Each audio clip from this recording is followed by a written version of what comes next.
Olá, gente, bem-vindos ao 40 Passos Cast, um podcast específico para quem está estudando para o concurso da OAB. Eu tenho aqui hoje a satisfação imensa de compartilhar essa conversa com a minha amiga, grande professora, Ana Carolina Pascolati, que divide as matérias de Direito Internacional comigo no Damásio, e a gente vai falar sobre os pontos importantes para a prova da OAB de Direito Internacional, mas principalmente do que o aluno precisa saber para fazer uma boa prova, se preparar, e não só aproveitar a conquista da aprovação, mas a caminhada até a aprovação. Seja muito bem-vindo, Carol. Obrigada, Macau. Obrigada. Sejam muito bem-vindos aqui. Meu nome é Carolina Pascolati, sou professora de Direito Internacional, e a gente está aqui hoje para falar com vocês sobre os principais temas: Direito Internacional Público, Direito Internacional Privado, falar de nacionalidade, por que nacionalidade na prova de Direito Internacional, um bate-papo... Processo civil também. Processo civil... Bate-papo leve, descontraído aqui para você poder lembrar na hora da prova, né, Macau? Exatamente. Olha, eu sou ansioso, já perceberam que eu sou ansioso, vão perceber isso ao longo de todo o podcast. Carol, me ajuda, viu, a controlar a ansiedade. Mas eu nem me apresentei, vou esperar a Carol se apresentar, depois eu me apresento. E também quero lembrar já que esse podcast vai ficar disponível no YouTube, no Deezer e no Spotify. Acompanhem todas as plataformas, quanto mais vocês ouvirem, compartilhar, mais gente vai conhecer o conteúdo e mais gente vai ser ajudado na preparação para ser aprovado no exame da OAB com a ajuda do 40 Passos Cash. É isso aí, pessoal. E olha só, você tem oportunidades, de conhecer o direito internacional. Macau, eu penso assim, o que o aluno precisa para se preparar para a prova? Como que é a prova da OAB, na sua opinião? O que você acha? Primeiro se apresenta, depois a gente vai falar sobre isso. Exato. Olha eu aqui de novo, Carolina Pascolati, professora de Internacional. Olha, aliás, Internacional, Macau, é uma das matérias aí que compõem duas questões da prova. Tem sido uma matéria razoável, com questões médias. Mas o que você acha, assim, a respeito do estudo? Antes, como é que você se tornou professora de internacional? Depois conta, claro, vamos saber. Você quer saber o Todo meu mundo quer saber. Meu currículo. Porque as pessoas acham que direito internacional é uma matéria que você tem que nascer no exterior, você tem que estudar lá fora para aprender, para ensinar, e a gente vai provar que não é nada disso. Não foi. É verdade. Olha, direito internacional, como que eu comecei a docência de Direito Internacional, Macau? Foi até muito engraçado. Eu comecei a dar aula na graduação, Eu comecei como professora da graduação, então a gente tem aí várias aulas de graduação. E na graduação, Macau, eu tinha um sonho de ser professora, tá? Quando era criança, eu sempre brincava de escolinha, e eu tinha as minhas bonecas como meus alunos. E eu dizia assim, eu preciso ser professora que eu quero ensinar. Eu quero ensinar para alguém algo que eu sei. E como que eu descobri? Quando eu estava na escola, eu pensava assim, bom, eu ia bater matéria, e eu conseguia ensinar aquilo que eu tinha acabado de estudar. Eu falei, gente, acho que eu tenho talvez um dom para isso. E aí, para a Internacional, foi um convite muito especial que a mim foi feito na graduação. Professor de graduação, você tem ali, um leque de oportunidades para dar aula. Nem sempre aquilo que você quer é aquilo que você consegue dar aula. Aliás, viu, gente, fica aí a dica. Então, você assume ali a carga horária e tinha internacional na grade. E eu disse, bem, o que eu vou fazer? Eu vou estudar. Vou estudar bastante para ser professora e para ser professora de Direito Internacional. Não, olha só, a tua história é igual à minha história.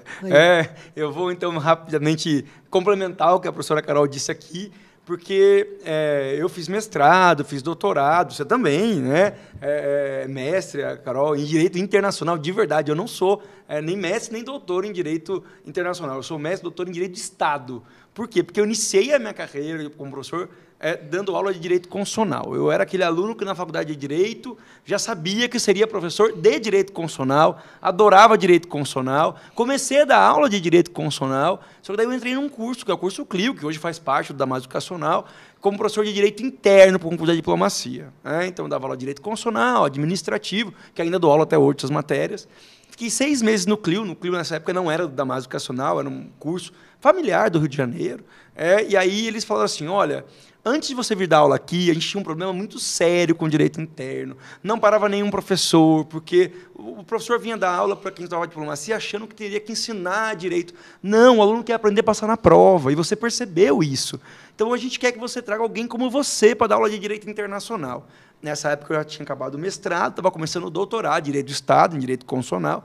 Falei, eu não vou conseguir arrumar ninguém, porque eu conheço o pessoal lá da Faculdade de Direito da USP, que faz doutorado e mestrado em Direito Internacional, é um povo que vive outro mundo, eles acreditam no amanhã, eles nunca vão querer dar gabarito de questão de prova. Falei, pois é, por isso que não para ninguém aqui.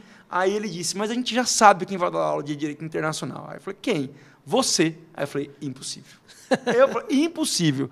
E eu vou contar porque eu falei que era impossível. Quando eu entrei na Faculdade de Direito, eu sou muito ansioso, né? Vão perceber quem é meu aluno, vai que eu falo demais, eu quero fazer tudo ao mesmo tempo. E aí, assim, nunca me coloque uma previsão do que vai acontecer na minha vida, porque eu não consigo esperar acontecer. Quando eu entrei na Faculdade de Direito, eu falei assim, aqui nessa faculdade tem uma mentira, que a graduação diz que duram 5 anos, não duram só 3. Quem chegar no 3º ano e ser aprovado em Direito Internacional Público, com professor tal, já pode considerar que já está graduado.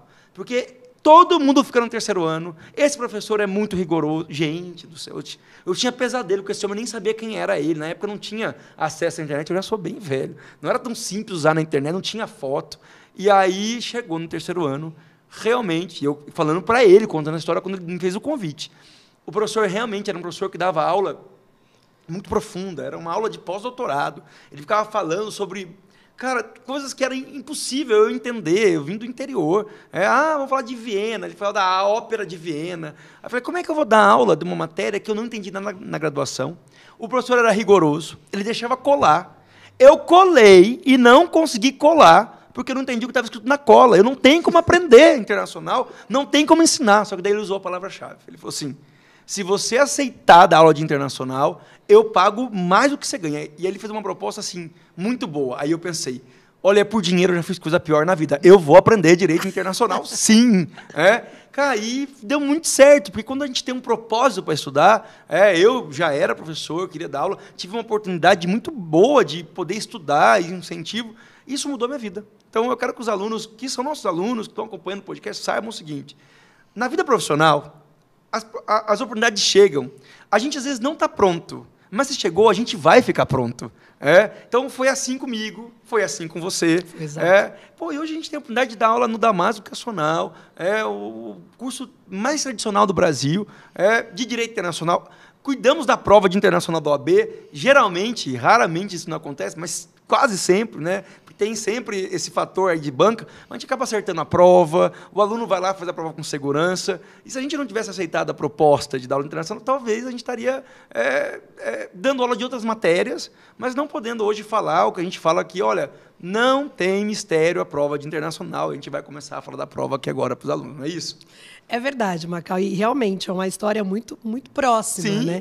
E eu comecei na carreira com a área de internacional, hoje indo para humanos, é o que você falou, você começou com convencional, foi para internacional, e eu achei que fazia todo sentido internacional, caminhando para humanos, e essa sinergia entre as matérias também, mas não há mistério, não é um bicho de 7 cabeças, eu acho que a prova da OAB, ela é muito assim, certinho, que vai cair, a gente prepara o aluno para vir responder. E uma coisa muito interessante que o Macau falou, professor de graduação tem muito isso, é óbvio, né? A graduação é para isso, é para formar o aluno.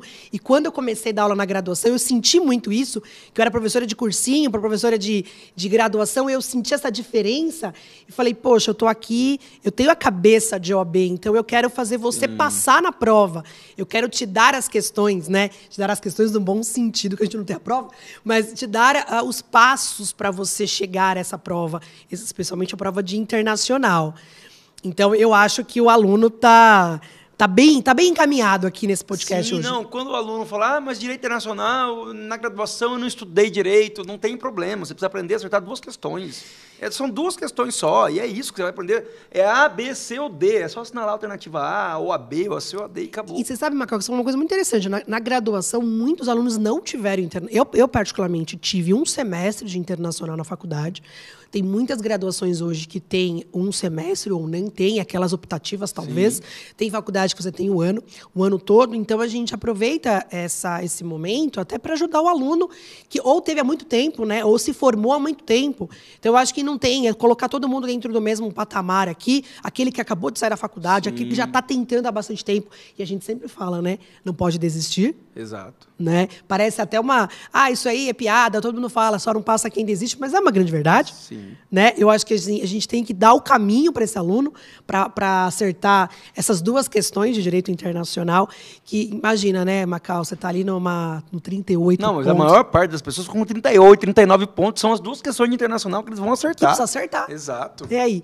O que você me diz da prova? O que você acha? Olha, eu tenho a impressão, porque eu trabalho, você também, mas eu trabalho com direito internacional e leio prova, acompanho banca, o que está sendo decidido para concurso da Magistratura Federal, do Ministério Público Federal, da Diplomacia, da Magistratura do Trabalho. E essas bancas de magistratura, delegado de Polícia Federal, realmente cobram o direito internacional muito profundo. Mas a FGV cobra um direito internacional que, assim, é aquilo que o advogado precisa saber. Mas eu não vou ser embaixador, não precisa ser embaixador. Mas a FGV costuma cobrar, isso é um mérito. Eu adoro falar mal de banca, mas eu gosto muito mais de falar bem de banca, de cobrar uma matéria pertinente para o aluno, questões que em algum momento vai chegar no escritório do aluno.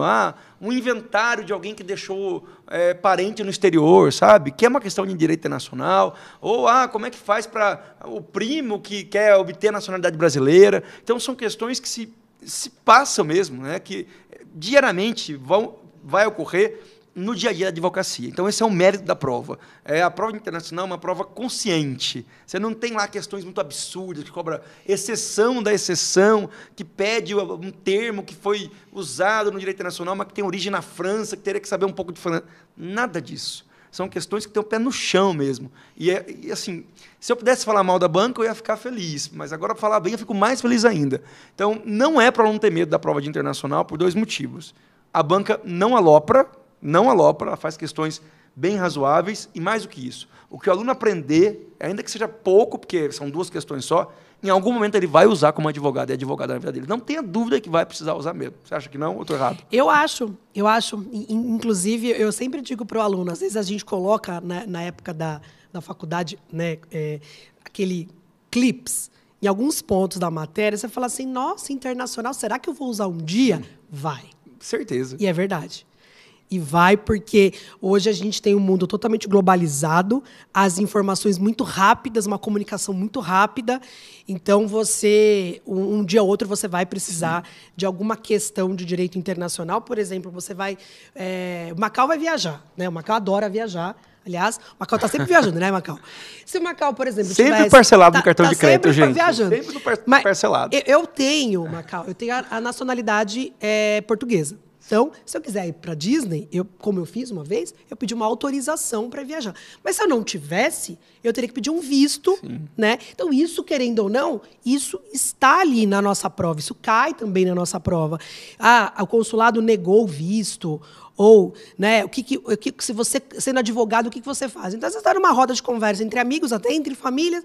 Puxa, negaram o visto, o que eu tenho que fazer? Sim. Não, e esse é o tipo de matéria que o advogado precisa saber responder, porque pode ser que ele tenha a oportunidade aí de encontrar uma nova área para trabalhar, sabe? Não só com visto, mas também com imigração, com contrato internacional. Imagina alguém que vai trabalhar numa empresa multinacional. Exato. Então, essa ideia de que direito internacional só interessa para diplomata é uma ideia muito errada. E a prova da OAB prova isso mesmo. Não cobra esses temas. Cobra temas que, em algum momento, o advogado vai precisar saber. Como você deu o exemplo agora. Quem tem nacionalidade também europeia, de países da Europa, pode viajar com algumas facilidades ou não. Se o visto for negado, o que pode ser feito? Quer ver um outro exemplo que eu acho que é muito esclarecedor disso? Todo mundo quer viajar para aproveitar a viagem, né? Você programa a viagem, parcela, como no meu caso, aí volta e tem lá as 10, 12 parcelas para continuar pagando. Mas, cara, em algumas viagens acontece fatalidade. A pessoa fica doente, ou, infelizmente, vai ser furtada. E aí, faz o quê? Vai na polícia, vai na Embaixada do Brasil, vai no consulado, liga para a Sônia Abrão, vou dar uma entrevista para a Sônia Abrão aqui. Então, a gente vai aprender com o direito internacional que em situações como essa, existe toda uma estrutura do governo brasileiro lá fora, por meio dos consulados do Brasil, que é voltado para atender os brasileiros que estão em uma situação de vulnerabilidade. Quem ficou doente, quem foi preso no exterior, por exemplo, ou ainda foi furtado. Então, ainda que seja uma situação triste, preocupante, conhecendo, pelo menos, que existe uma estrutura que pode ser acionada, traz algum conforto, ou pelo menos dá um alívio, saber assim, ó, eu estou sozinho aqui, numa situação de vulnerabilidade, mas eu sei aonde eu vou buscar. Ou melhor ainda, eu posso orientar as pessoas que não têm esse conhecimento, para que elas não sofram sozinhas longe do Brasil, às vezes sozinhas, sem nenhum amigo, sem nenhum conhecido. Então, isso tudo, a preparação para a OAB, aquela ideia de que a caminhada tem que ser importante, traz conhecimento que é útil para a vida. Com certeza. Sabe o que me fez lembrar agora?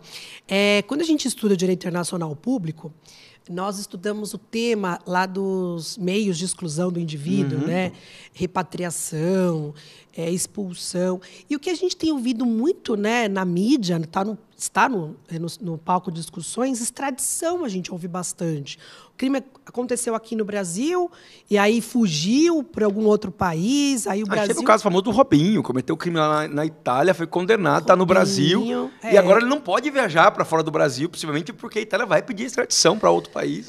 O Brasil não pode extraditá-lo. Não é o caso de falar de assuntos da mídia, mas comentar o Daniel Alves, que foi condenado agora também, recentemente. Então, para vocês saberem que esse podcast aqui é recente, né?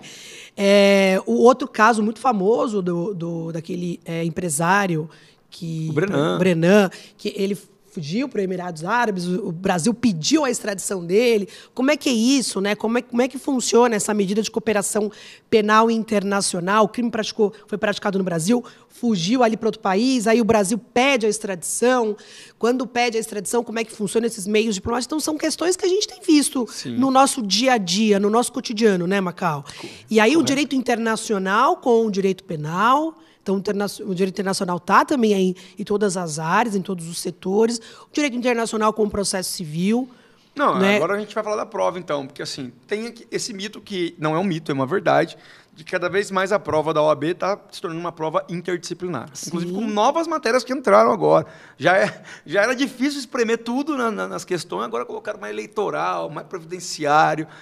Então, uma solução que a banca tem feito olha, eu vou cobrar em direito internacional aspectos que também dialogam com o direito constitucional, como é o caso de nacionalidade. Exato. Então, o aluno que está estudando direito internacional para a OAB, ele tem a possibilidade de usar o conhecimento para acertar uma questão de direito constitucional. Um outro exemplo, direito internacional privado. A fonte do direito internacional privado praticamente é o processo civil brasileiro, é o CPC. Então, ele pode usar a aula de internacional para acertar uma questão de processo civil. A gente pode também dar o exemplo de extradição, que envolve direito penal.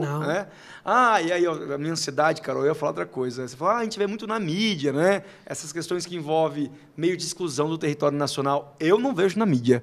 Eu vejo naqueles programas de documentários em que se tem lá no aeroporto. Eu sou viciado nesses programas, porque eu espero que nunca aconteça comigo, né? A área restrita, que chega lá os estrangeiros e está faltando documento, a Polícia Federal não deixa embarcar, não deixa entrar no território nacional, devolve, que é o caso que cai na prova. A gente trabalha em aula da repatriação. Então, assim, além de acertar a questão, quem gosta desses documentários também vai conseguir entender tudo que fica nas entrelinhas lá do programa. Tiver a pessoa estrangeira, geralmente sendo repatriada, mas você vai entender, isso é uma medida administrativa, não é uma punição. Pode voltar depois se conseguir o documento que falta. Às vezes a pessoa não entrou no Brasil porque está faltando uma vacina obrigatória. E aí, vai fazer o quê? Vacina lá. Se quer voltar para o Brasil, isso é um documento obrigatório. Se a Anvisa exige, por exemplo, em algum momento específico. Então, eu vejo isso sempre, porque eu adoro esse tipo de programa. Eu adoro. Porque eu adoro aeroporto, eu queria ser piloto de avião, né? Mas eu queria mesmo ser piloto de avião. Deixa eu fazer um comentário, então, aqui, pessoal. Eu acho que por isso que a nossa sinergia é tão boa, nossa conexão, porque eu queria ser aeromoça. Então, eu ia fazer um curso de aeromoça, mas aí, enfim, família e tal, acabou não dando certo. Então, eu acho que tem tudo a ver ali, não, né? eu quando pensei em ser piloto, eu teve 2 fatores que impediram. Primeiro, era o preço, era muito caro. Nossa, era caríssimo. E ainda até hoje. Então, quando alguém falava, vou ser piloto, eu falava, olha, é muita vontade mesmo de ser piloto, porque é um curso caro para poder entrar depois numa linha aérea. Mas mesmo se eu tivesse dinheiro, coisa que eu não tinha, e não tenho, acho que até hoje, para fazer esse curso, eu não ia conseguir, porque eu não sei o que é esquerda e direita. Eu ia derrubar o avião no primeiro voo, com certeza. Mas eu adoro avião. Quando o pessoal fala assim, vai viajar, eu quero um voo direto. Não, eu quero um voo com o máximo de conexão. Quanto mais ficar no avião, para mim é lucro. Eu amo, acho uma máquina incrível.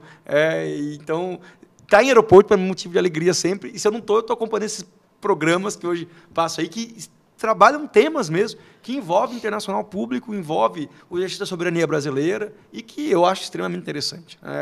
E é algo que todo mundo está sujeito quando viaja. Eu, sendo brasileiro, não posso ser repatriado, não posso ser expulso, não posso ser deportado do Brasil, mas eu posso ser deportado de qualquer país que eu vá. Posso ser do Paraguai, eu cruzei a Ponta da Amizade. Pode ser que lá, andando a pé, sem ir no aeroporto, está lá a autoridade paraguaia e não deixa eu entrar, faltou um documento. Ah, mas o meu primo entrou. Teu primo é teu primo, você não vai entrar, volta, arruma o documento.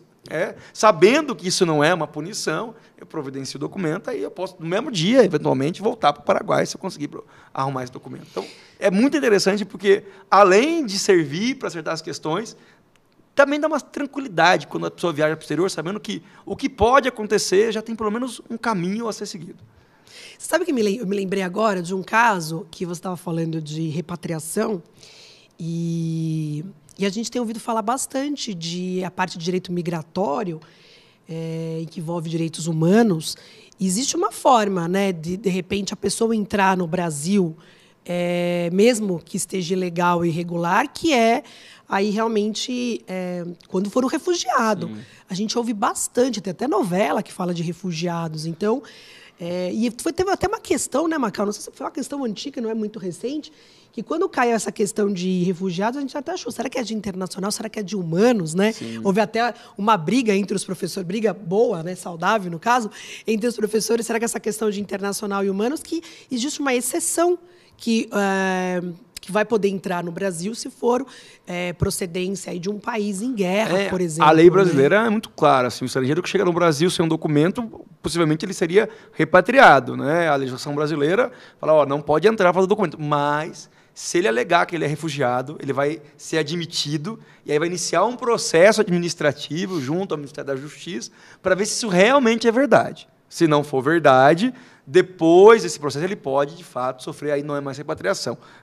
Ele vai ser deportado do Brasil. Mas se, por exemplo, for um estado onde há guerra, possivelmente não tem como negar essa condição de refugiado. Se bem que o Brasil tem adotado uma outra prática, viu? E é algo bem interessante. Porque, ao considerar um estrangeiro refugiado, o Brasil passa a ter uma série de obrigações internacionais. É super difícil. Tem que garantir a inclusão desse estrangeiro no mercado de trabalho, acesso a todos os serviços públicos, porque é alguém que está numa situação de vulnerabilidade mesmo, não só protegido pela lei brasileira de refúgio de 97, mas por convenções internacionais, como a Convenção da ONU de 51, que trata do tema. Então, o que o Brasil tem feito quando você tem um número grande de estrangeiros numa situação de vulnerabilidade que chega no Brasil, o Brasil fala assim, ter um refugiado desse país, tá, eu consigo, mas imagina ter 20 mil, 30 mil. Aí o Brasil, o que ele tem feito? Ele tem dado um visto de acolhida humanitária, dizendo assim, pode ficar, eu sei que a situação é complicada, mas eu não tenho as obrigações que as convenções internacionais de refugiado me dão. E a pessoa que está numa situação de vulnerabilidade, ele quer uma coisa só, quer não morrer, quer ficar no país. Então, ele aceita ser refugiado, ótimo, às vezes nem sabe o que ou aceita ter o visto de acolhida humanitária. Mas é algo que realmente é um tema que transita, não há dúvida, tanto em relação à proteção dos direitos humanos, mas também no direito internacional público. Só para lembrar aqui, Macau, acho que vale a pena a gente falar da Lei de Imigração, que é a 13.445, de 2017. Os principais meios, que eu acho que vale a pena o aluno lembrar, né? Eu adoro esse tema, porque passa no programa do aeroporto. A repatriação, deportação, expulsão e extradição, acho que são os principais, e a entrega, que é para o TPI. Mas que está no Estatuto de Roma, né? Se bem que menciona o Estatuto de Roma em relação a algumas hipóteses, mas ela é disciplinada mesmo por um tratado internacional. A gente sempre dá a dica de artigos, né, da Lei de Imigração, que é o artigo 49, que é para repatriação, especialmente lá o parágrafo... eu já posso... Eu acho que vale a pena pegar 49 ou 60, que fala de tudo. Já para... E a parte da Constituição de extradição, Macau, vale a pena também. São 2 incisos ótimos só. Aliás, sempre está presente em prova, viu? Sim, né? Não só em direito internacional, mas pode cair em direito constitucional. É o artigo 5º, mas não é inteiro, tá? É o inciso 51 e 52. Cai bastante em prova, né? Prova de internacional cai bastante. Então, a gente precisa lembrar também esses artigos, né? Sim. Acho que vale a pena a leitura, né, da Lei de Imigração, esses artigos que o Macau mencionou, do 49 ao 60, a parte de direito constitucional, né, que eu acho que é a parte do artigo 5º. Só o inciso 51 e 52, né? O o artigo 5º não, hein? Deixa para outra área essa daí, né? Direito constitucional, E aí, mais uma vez, né, a gente percebe ali, então, a conexão das matérias, né, Macau? De internacional com constitucional. A gente já deu alguns exemplos com direitos humanos, a parte aí de... Não, mas vamos falar de processo civil. De processo civil, né? Isso que eu ia falar. Vamos falar de processo civil, a parte de direito internacional privado. Sim. Não, eu considero que tem 2 núcleos de artigos no CPC que têm que ser estudados para fazer questões de processo civil, mas principalmente as questões de direito internacional privado. Os artigos 21 a 23, Exato. Que fala de competência do juiz brasileiro. Isso vai aparecer na prova de processo civil, mas aparece muito mais na prova de direito internacional privado. E a parte que começa no artigo 951 até o 955, 951 e 955, que fala sobre... perdão, 961. 961, da sentença estrangeira. 961 a 965, é isso. Da homologação, né? Homologação da estrangeira. 961 a 965, isso mesmo. E o parágrafo 5º, né? Especialmente o artigo 961, parágrafo 5º. Que fala do divórcio consensual, né? Que não precisa de homologar. Que não precisa de homologação. E tem aquela pegadinha famosa que a OAB cobrou, que derrubou quase todo mundo, né? Mas os nossos alunos não caíram. Que é aquela hipótese de homologação de sentença estrangeira. Tinha falar, a sentença tem que estar transitada em julgado. Para homologar, não precisa. Olha. Não exige homologação trânsito em julgado. Porque a lei brasileira de 2015 fala que ela tem que ser eficaz. Verdade. Então, uma sentença estrangeira. Sentença estrangeira que foi expedida, por exemplo, lá no Japão, mas que já admite execução provisória lá no Japão, pode ser homologada pelo STJ, mesmo tendo recurso pendente no Japão. Essa questão é uma questão inteligentíssima. Sabe uma questão agora que você falou, eu me lembrei, que eu vi. Eu acho que é uma questão que cai bastante, a questão da competência em processo civil, o artigo 21 e 22. Você falou que você gosta muito de avião. Sim. Eu entro no avião, minha mão fica gelada, eu rezo, eu levo o tercinho. Eu gosto, assim, depois de passar pela... eu agradeço que tem pessoas como você, viu? Porque eu não faço nada disso. Pra rezar, né? Já reza por todo mundo. Porque eu terceirizo. Não é? Já tô ali, já tô rezando. Que eu vejo que a questão que cai bastante, a parte da ocorrência do dano. A gente sempre dá uma dica, né, Macau, da exceção do artigo 23, se não estiver bem no Brasil, a ação não se estiver bem, aliás, né, bem imóvel no Brasil, a ação tem que ser proposta no Brasil, mas se não tiver essa dica na prova, pode ser a competência concorrente ou relativa com o artigo 21 e 22. Teve uma questão, falou de avião, acho que você falou que você reza, que é um acidente aéreo. Acidente aéreo, por isso. Foi feito esperando naquele acidente terrível, aconteceu com o avião da Gol, né? Foi. Teve o avião da Gol que caiu na Serra do Cachimbo. Foi isso. Porque um jatinho que saiu de São José dos Campos, mas tinha sido comprado por uma empresa norte-americana. Um Legacy. Um Legacy. É isso mesmo. Os pilotos americanos, ao que foi depois apurado pela aeronáutica, não ligaram o transponder, que é o aparelho que permitiria o avião da Gol ver que esse avião da jatinho estava se aproximando, e aí foi uma fatalidade, uma tragédia, porque todos os passageiros da Gol, os tripulantes, morreram, né? E aí foi feita uma pergunta, olha, um acidente aéreo que ocorreu no território brasileiro, com um avião brasileiro e um avião norte-americano, causou a morte de pessoas. Os familiares, pode ajuizar a ação aonde? No Brasil ou nos Estados Unidos? E a resposta é em qualquer um dos 2 países. Porque não eram as hipóteses do artigo 23 do CPC, que tem que decorar, que prevê que sempre tem que ser no Brasil. Sabe o que eu falo para os alunos, Macau? O do 23, especialmente. Sabe, escreve. Sim, copia. Sim. Copia o artigo. É curtinho. Sim. Ou se não transcreve com as suas próprias palavras. Isso ajuda ali na hora de lembrar. Você não sei como que eu gosto de estudar colocando post-it.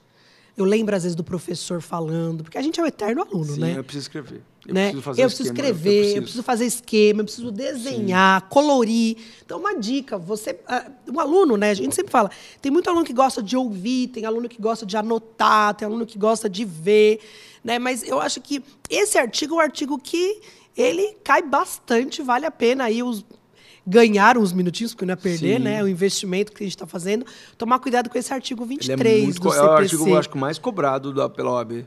É o mais cobrado, né? Eu também acho. Privado, não tenho dúvida. É a minha opinião também. E uma coisa que eu digo também E o que mostra que cobram temas que o advogado brasileiro tem que saber. É um tema para provocar de forma obrigatória a justiça brasileira quando for questão internacional privada. Não adianta ter uma ação no exterior, porque vai perder tempo, energia, credibilidade com o cliente, Sim. porque vai conseguir uma sentença estrangeira nessas hipóteses do artigo 23 e o STJ não vai homologar. Vai ter que começar de novo o processo no Brasil. Então começa já certo, tem que ser só no Brasil.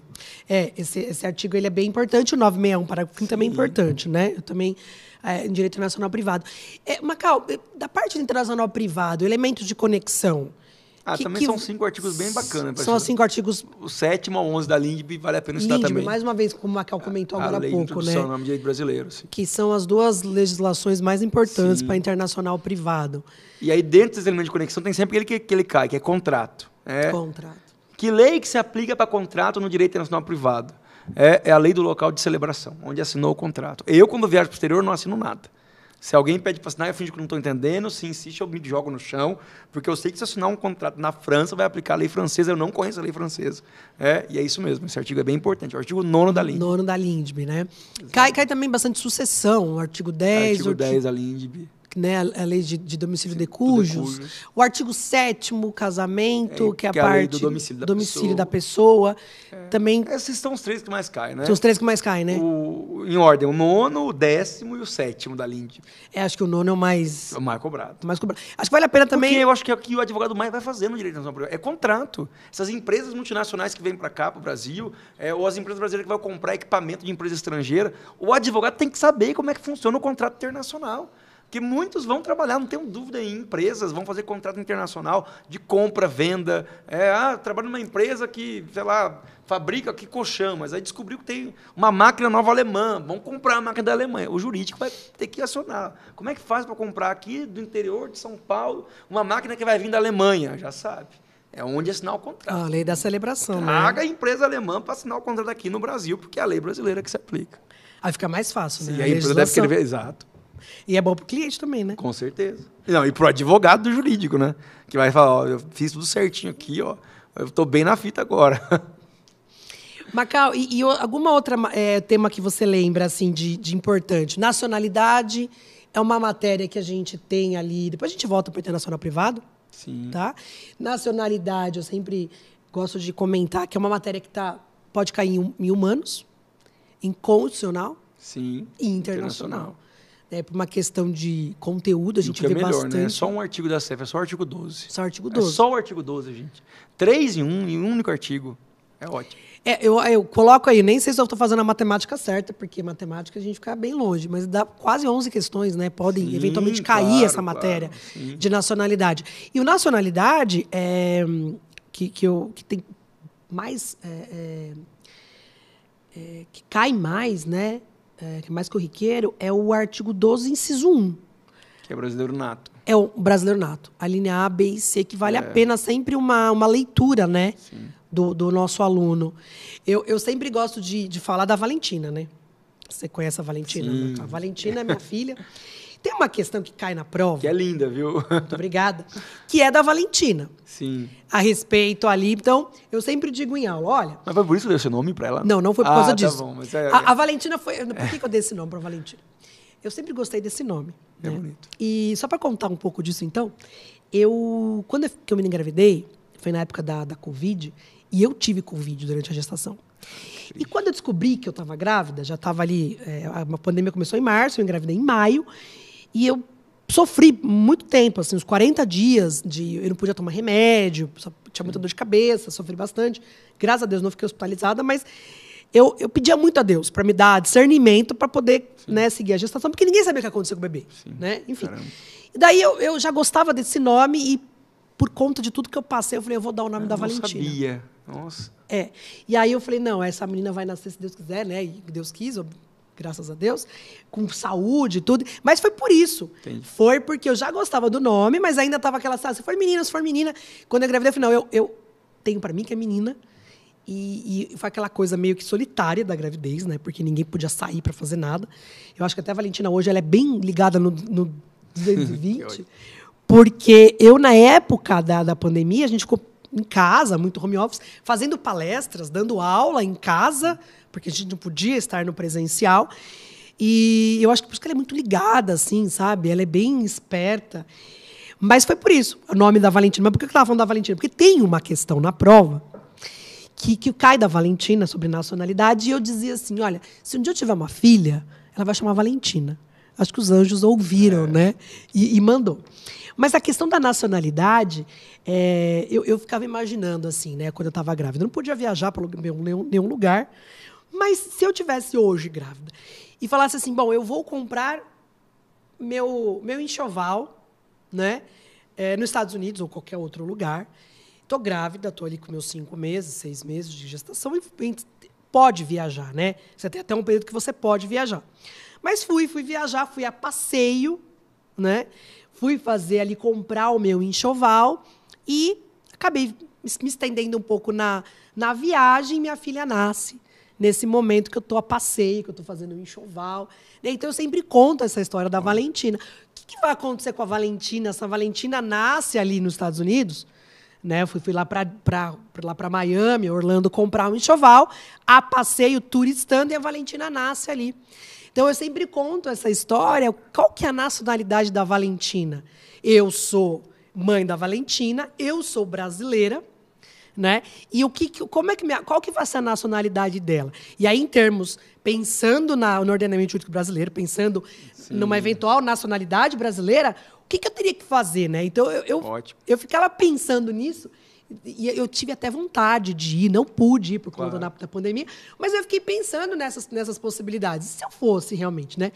E daí eu digo assim, olha, bom, se eu tivesse lá, a Valentina nascesse, eu, como mãe brasileira, teria que fazer o registro dela, uma repartição competente, né, no consulado do Brasil, né? Ou, se eu não fizesse, a Valentina poderia mesmo assim fazer. De que forma que ela poderia fazer? Ela poderia, né, depois de atingida a maioridade, vindo residir no Brasil e podendo pedir a qualquer tempo, ela também poderia ser brasileira nata. Não, esse exemplo é bom porque é um exemplo que pode acontecer com qualquer pessoa. Qualquer pessoa. Qualquer pessoa pode passar por isso. Ou, mas eu não vou ter filho. Mas, sei lá, teu amigo vai ter, tua amiga vai ter, teu primo. E aí você vai ter que saber orientar. Pois é, e aí a Valentina, se eu tivesse uma situação... isso aconteceu com uma amiga, conversando sobre isso. E ela foi, na verdade, ela é brasileira, mas ela foi com o esposo, e eles foram a trabalho, na verdade, né? Ele foi a trabalho de uma empresa privada. Então, na realidade, tem as duas a mesma resposta para esses dois casos. Ou quem está a passeio, né? Quem está turistando, no caso do enxoval, ou aquela pessoa que foi enviada ali para trabalhar por uma empresa privada. Que é a questão que cai na OAB. Que é a questão que cai na OAB. E essa minha amiga, ela foi para o Chile, né? Ela foi com o esposo para trabalhar numa empresa lá no Chile. E ela engravidou e a menina nasceu lá no... E ela me mandou uma mensagem mesmo, conversa de amigas, assim, de grupo de WhatsApp. Carol, o que eu faço? E agora, né? Ela não estava com todo esse planejamento familiar, não é? E aí eu falei, isso cai na prova da OAB. Falei para ela, olha, é assim, você, né, faz o registro de repartição, porque ela também poderá ter a nacionalidade chilena, né? Porque ela não vai ser uma pátrida, né? Ela já vai ter, pelo menos, no mínimo... E é interessante você falar isso, porque para a OAB as pessoas sempre usaram perguntar, mas aí se nasceu no Chile vai ser chileno. Não precisa saber. Exatamente. Vão te perguntar se é brasileiro. Mas eu queria saber. Não, aí você vai virar advogado, você vai arrumar um cliente, você vai cobrar caro e vai estudar a Constituição do Chile para falar o que vai ser. Mas para a OAB não precisa saber, só saber se é brasileiro ou se não é. Exato. Eu digo, olha, ela até poderá ser, né? Numa prova de OAB, ela até poderá ser, mas não importa. Não, eles vão perguntar se é brasileiro. Sempre perguntaram se é brasileiro. E essa questão, a gente reforça pro nosso ouvinte aqui, dá uma olhadinha no artigo 12, inciso 1, a linha C.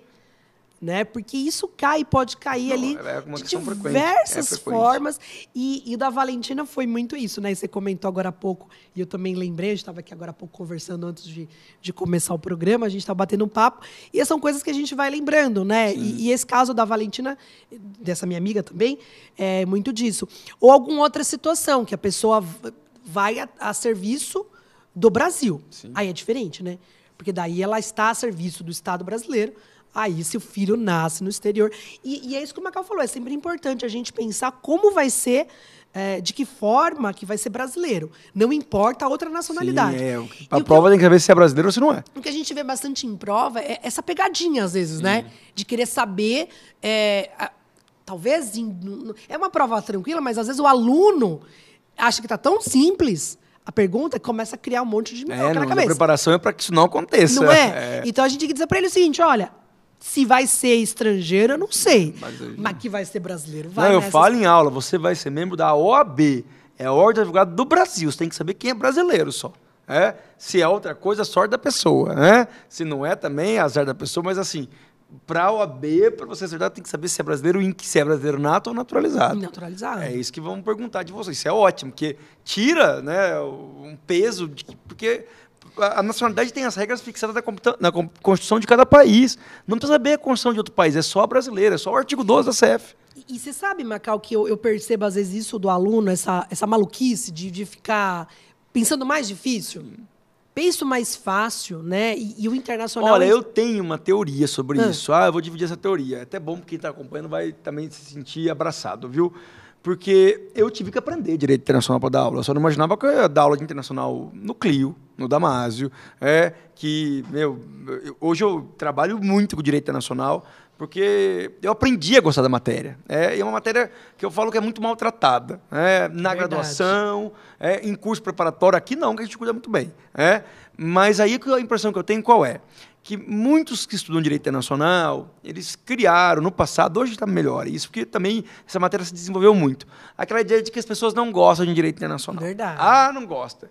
E aí, quando não gosta, a pessoa, acho que para tentar chamar atenção, complica muito a matéria, para mostrar que é uma coisa muito séria. E o efeito é reverso. Quanto mais complicado for a matéria, menos as pessoas vão estar dispostas a estudar. Então, quando eu comecei a dar aula de internacional, eu falei assim, o meu papel, a minha função vai ser isso. Vai ser mostrar que essa matéria não é complicada. Eu falava para os alunos, gente, eu aprendi, eu estou dando aula, estou ensinando, e pode acertar, ver se vai acertar a questão.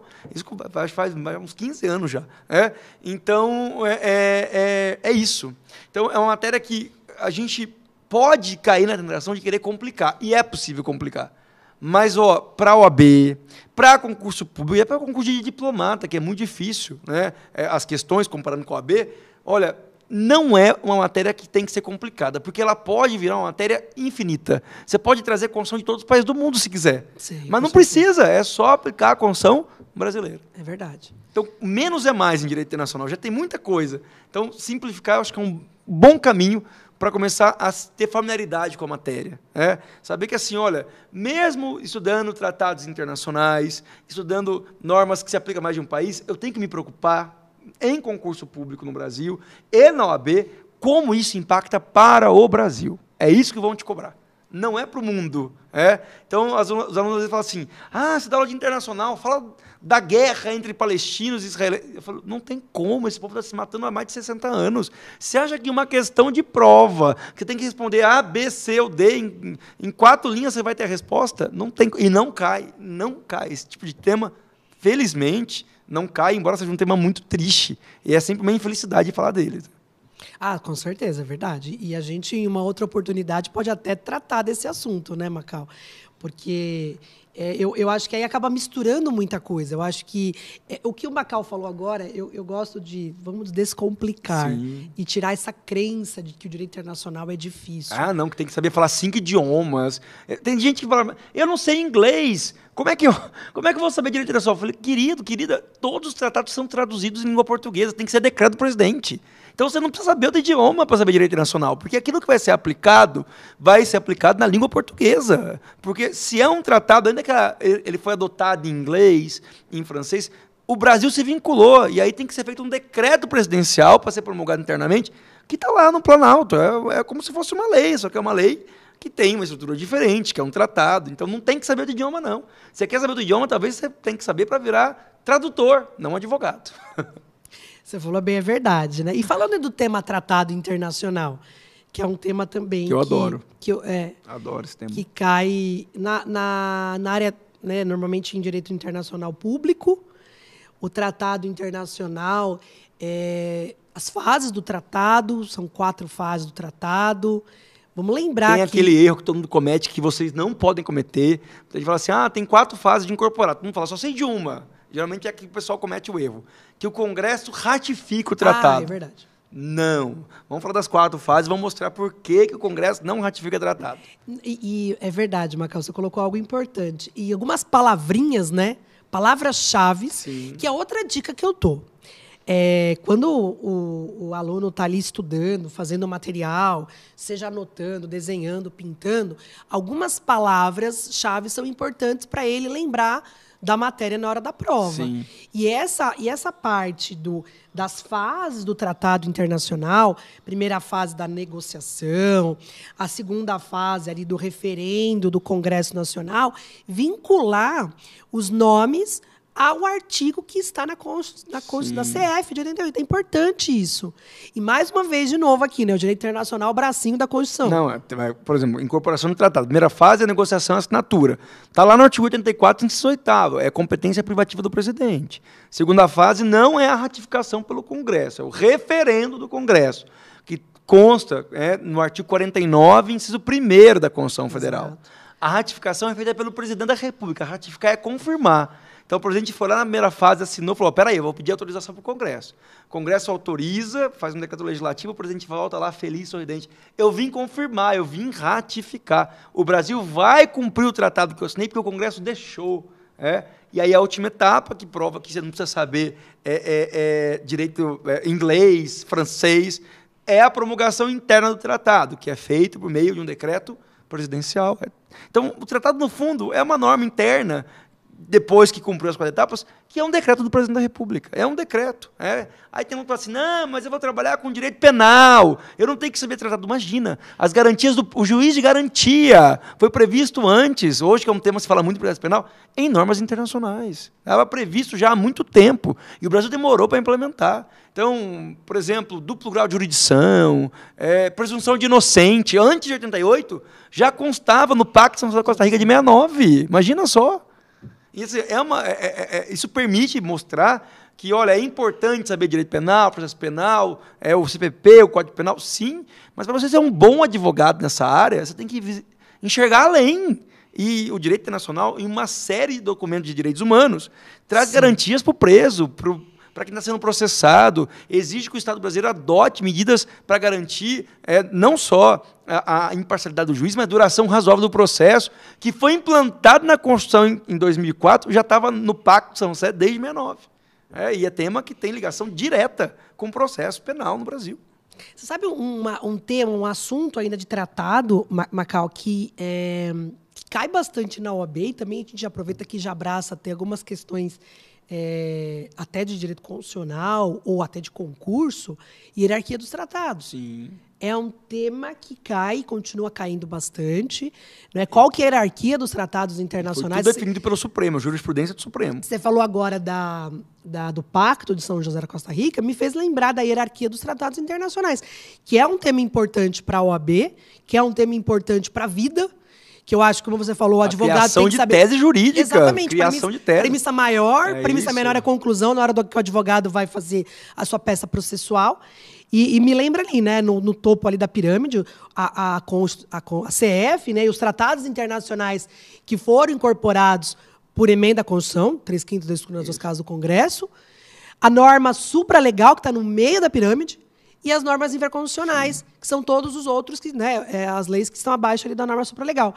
E isso é um tema bastante importante que o próprio advogado pode, nas suas petições, fazer com que o juiz se debruce ali na hora de julgar. Tem uma decisão do STJ que envolvia processo penal, era um habeas corpus, e o STJ deixou claro, ele falou assim, o juiz brasileiro não tem que atuar apenas como juiz brasileiro, ele tem que também atuar como juiz interamericano.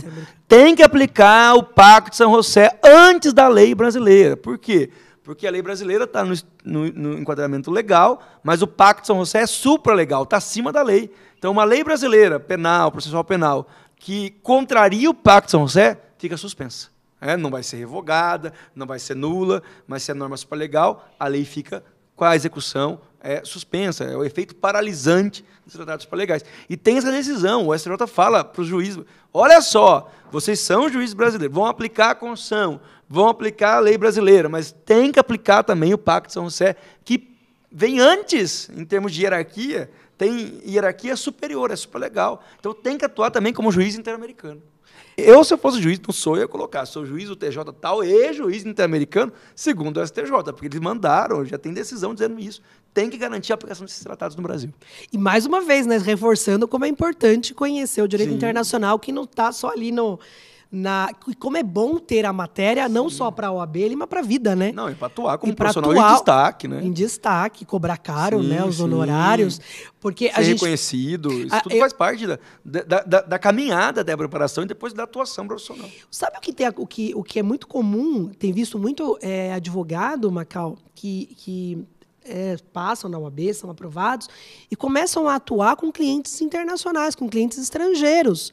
Então, isso também é uma área que tem desenvolvido bastante, que tem tido aí um ganho, né, um desenvolvimento do...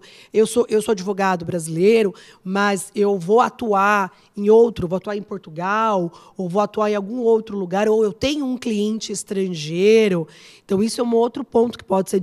É uma área da carreira da advocacia importante que tem de uns tempos para cá sendo desenvolvido. O advogado que pode atuar tanto aqui, claro, né, ele vai ter um cliente no exterior, muitos fazem conexão com outros escritórios de advocacia, alguém que atua já lá na Espanha, né? Eu tenho colegas que atuam na Espanha, em Portugal, apesar de ter acabado com a reciprocidade, não vamos falar isso agora, mas só para não parecer que a gente não está atualizado nesse ponto.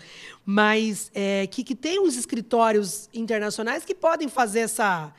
Aliás, né, Macau, sempre que eu falo assim, quando eu passei na prova da OAB, eu dizia assim, eu tenho que ter amigos. Por que eu tenho que ter amigos? Porque eu vou receber meu cliente e eu vou ter o Macau, que é meu amigo, que eu vou trocar uma ideia com ele. Sim, né? A gente não advoga. Eu acho que passar esse período sozinho não é legal. Então, a gente tendo um amigo para conversar, para trocar ideia, para debater. Eu vou indicar um cliente para você, então, viu? Tem alguém que você confie para depois, eu não faço essa área, eu não faço criminal, não sei nada. Para mim, tipo é um carro da Fiat que nem vende mais. Mas eu tenho um amigo de turma que é um grande criminalista e algumas vezes precisa alguém pedir indicação. Se um dia cometer um crime, eu vou ligar para essa pessoa. Então, você cuida da pessoa, você gosta da pessoa que está precisando de... Pode ir atrás dele. E é o cara que eu confiaria, porque eu sei o quanto ele é sério, o quanto ele é estudioso, o quanto ele cuida dos casos que ele atua. E eu acho que essa é a melhor propaganda. É melhor do que ficar postando vídeo, embora tem gente que faça isso, eu acho ótimo, conhecimento. Mas essa indicação vale muito, sabe? Alguém que vai te indicar, que foi procurar, eu não faço, mas eu sei quem faz. Isso eu acho que é o investimento de marketing, esse relacionamento profissional, dá maior retorno, não tenha dúvida disso. Eu sempre... Quando eu fui aprovada na OAB, logo na sequência, eu falei assim, o que eu vou fazer, né? Que área que eu vou seguir?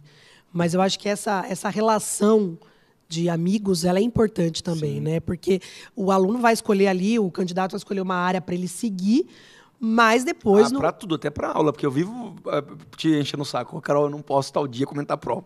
Eu sei que você já fez, mas você precisa de novo. E você sempre educadamente vai. Deixa a filha pequena em casa e sempre vem. Mas é isso. Profissional. Eu acho que mesmo se você vai ser um profissional que vai trabalhar sozinho, eu vou ter um escritório meu. Não dá para viver sozinho. Né? Então, você não vai ter um sócio. Cara, mas você tem que ter parceiros, né? Pessoas que vão te indicar, que você vai indicar, que vão saber que você é um profissional que se destaca naquela área que você se comprometeu em desenvolver, e isso faz com que a carreira realmente se consolide, não tenho dúvida, em tudo. E é sempre bom ter um amigo advogado que entenda da área internacional, né? Sim. Então, a dica que a gente deixa aqui pro candidato é que vale a pena. Ou seja, esse amigo de todo mundo. Você estuda, você desenvolve, você vai ser o amigo que todo mundo vai pedir referência. Porque existem poucas pessoas que se habilitam para isso. Por quê? Porque é uma área que exige estudo, é uma área que é um desafio permanente, porque às vezes você tem que descobrir uma legislação. Eu lembro que isso me marcou muito, que era uma advogada de Curitiba que... Isso é fácil resgatar na internet, que virou matéria de revista na época. Que quando a Renault foi lá para o Paraná, aí queriam de um jeito para pagar menos imposto. A Renault pagar menos. E ela desenterrou um tratado bilateral Brasil-França na época do Juscelino Kubitschek, que ainda estava vigente. E aí fez uma consulta para a Receita Federal e falou, esse tratado é válido, então, durante um período, realmente, as empresas francesas que vierem para o Brasil e as brasileiras que forem para a França, é muito mais difícil uma empresa brasileira ir para a França, Sim. por uma série de razões, tem isenção mesmo, tributária, por 10, 20 anos. E ela se consolidou como uma referência no direito tributário internacional. Foi por acidente que eu descobri. Eu não sabia por onde começar, fui pesquisar a legislação Brasil-França. Eu achei esse tratado da época do Juscelino, parecia que estava vigente, e a Receita disse que estava, e pronto. E a Renault realmente ganhou essa isenção tributária. E isso prova que você precisa buscar. Eu não sei, não vou atrás. Às vezes você deixa de ser uma liderança na área, uma referência, porque exige mesmo o desafio de você criar a tese, de encontrar aquilo que ninguém talvez encontrou, mas uma hora isso pode ter certeza que faz com que aquele que se comprometa a fazer isso ganhe um destaque, uma projeção profissional que poucos vão ter. É verdade, eu concordo com você, Macau. Carol, eu falo demais. Quanto tempo a gente tem aqui? Senão a gente vai ficar até amanhã. Dentro... acho que tem uns 4 minutinhos. Então dá para falar ainda o que eu quero falar. Ótimo. Dentro dos temas de direito internacional, Macau, a gente destaca, né? Nós destacamos internacional privado, internacional público, alguns assuntos específicos de cada uma delas. Internacional privado, elemento de conexão, a parte do CPC, que a gente indicou alguns artigos. Na parte do direito internacional público, a gente destaca bastante os meios de exclusão do indivíduo. Você lembra de mais algum ponto de tratados internacionais? Vale a pena também fazer uma revisão rápida, não muito, mas de relações diplomáticas e consulares. O que faz uma embaixada, um consulado? Quais são as imunidades que um agente diplomático possui, um agente consular, porque elas são diferentes? Acho que aí a gente consegue ter uma boa visão de prova, e o candidato que está acompanhando aqui o podcast até aqui o final, a gente agradece a audiência, vai falar, eu entendi que existe um mar aí de possibilidades, mas antes desse mar chegar até mim, eu vou dar as braçadas corretas para acertar a questão na prova. Esses são os temas que você falou. Eu acho que são esses, né? São. Eu também quero agradecer bastante aqui. Macau, mais alguma outra consideração? Não, vamos você encerrar. Queria falar... Eu pensei, eu ensaiei no espelho o encerramento, gente. Eu fiz lá tudo isso aí. Olha só, eu treinei no espelho de casa, treinei mesmo, viu? Desculpa que eu vou te pegar de surpresa aí, porque eu sempre quis fazer um podcast como esse 40 passos aqui, 40... e eu vou agora te colocar um questionamento. Carol, para quem vai agora se tornar um profissional referência na área e vai ser aprovado na OAB, vai eventualmente talvez estudar para concurso depois disso, ou quer ser o melhor advogado na área, o que o direito internacional pode servir, pode ajudar, ou você acha que não pode ajudar? Se você falar que acha que não pode ajudar, nós vamos virar inimigos.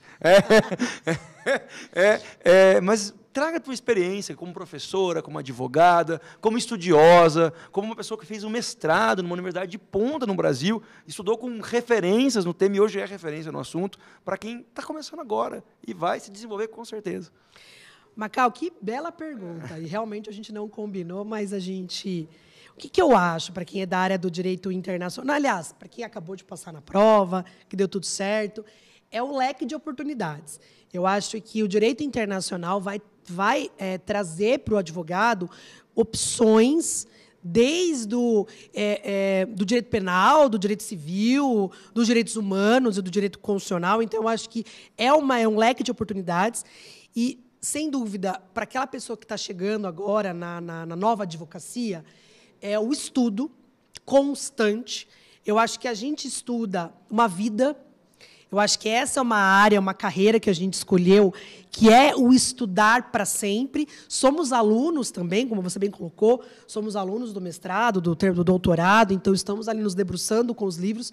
Eu acho que não existe milagre, né? Mas eu acho que existe, sim, uma insistência em estudar, em conhecer mais o direito internacional, em ouvir, às vezes, uma notícia, de buscar um pouco mais o conhecimento, dar uma aprofundada ali em algum tema. E eu acho que a área do direito internacional, você tendo o interesse, a vontade, é uma área que pode trazer muitos ganhos, especialmente ganhos financeiros, ganhos em honorários. Eu vou advogar na área, eu posso advogar no Brasil, posso advogar na área internacional, posso advogar numa empresa multinacional, eu posso aproveitar o meu conhecimento e prestar um concurso em que cai essa matéria que eu preciso, como você bem falou, a área da diplomacia. Então, eu deixo aqui sempre um legado, assim, uma experiência que não é fácil. Nunca foi, nunca vai ser. Sabe, Macau? Mas eu acho que a insistência, a persistência, a força de vontade de sempre recomeçar a estudar. É importante dizer o óbvio, porque a gente faz isso constantemente, de estudar, às vezes falar, ó, eu estava no caminho errado, eu vou ter que refazer, eu vou refazer porque eu vou aprender e eu vou ensinar depois. Porque o professor é isso, sabe? É saber que, olha, eu vou ter que refazer, vou ter que reaprender, vou ter que repensar, reprogramar. Mas, ó, aproveitando o que você está dizendo, essa ideia de que existem muitas possibilidades, quando alguém pergunta, mas para que serve o direito internacional? Eu sempre uso uma metáfora. Cara, o direito internacional é um oceano, que tem pouquíssimas pessoas nadando. Então, se você está disposto a nadar, você vai treinar e vai ser o melhor nadador. Porque você vai se destacar e vai destacar muito rápido. É diferente de uma área que tem muita gente trabalhando. Por exemplo, eu quero ser civilista. É ótimo, o Código Civil é infindável no direito brasileiro, mas tem muito civilista. Quero ser penalista. Tem muito penalista. Quero ser administrativista. Tem muito, mas, cara, tem poucos internacionalistas. Então, a chance de você se destacar mais rápido, de você virar referência, é muito, muito, muito crível. Isso é muito possível que aconteça. E mais do que isso, contribuir para o desenvolvimento dessa matéria, que precisa ainda ser muito desenvolvida. Basicamente, eu acho que é isso. Carol, fique à vontade para falar o que você quiser, eu já vou me despedir das pessoas. Então, eu vou deixar para a Carol terminar aqui, mas obrigado pela audiência, se você ficou com a gente até o final, estou muito grato. Conte sempre com a gente no Damásio Educacional, na preparação para a OAB, inclusive para outros concursos. A gente trabalha insistentemente para que você tenha o conteúdo mais focado das provas que vocês forem fazer. E esse podcast tem a missão de mostrar isso para vocês, de que, para a gente poder trabalhar, a gente continua estudando o tempo todo, que a gente aprende diariamente e que você vai ser um profissional que vai fazer isso com certeza. Obrigado mesmo. E agora, Carol. Obrigado você pela companhia e pela conversa ótima também. Eu que agradeço, Macau, por estarmos aqui, nós dois mais uma vez. Eu acho que é sempre bom estar contigo. Obrigado. É sempre bom dividir com você o conhecimento, o direito internacional, as conversas, né? Os casos que a gente conta.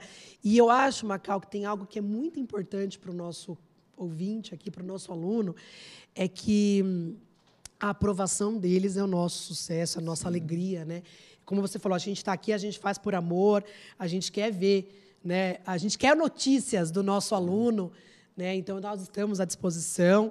Só para relembrar um pouquinho aqui, Macau, por favor, onde que vai estar disponível? Só para a gente relembrar o aluno? No YouTube. YouTube. No Deezer e no Spotify. No Spotify. Então, gente, até loguinho, né? Até um próximo programa. Muito obrigada pela paciência de vocês aí, pelo carinho de estar conosco. E quando vocês estiverem no Supremo, sustentação oral, usando direito internacional, manda um beijo pra gente, por favor. Não faça isso, não, que os meninos não gostam. Não pode. Os meninos não gostam. Eles vão ficar muito bravos com vocês. Mas a gente vai ter certeza de ver que vocês se tornaram referências na área, usando o conhecimento que não veio só da legislação brasileira, mas que veio de fontes do direito internacional. Isso pra gente vai ser extraordinário. É isso. Valeu. Obrigado, Carol. Obrigada, gente. Um beijo. Tchau, tchau. Tchau, tchau.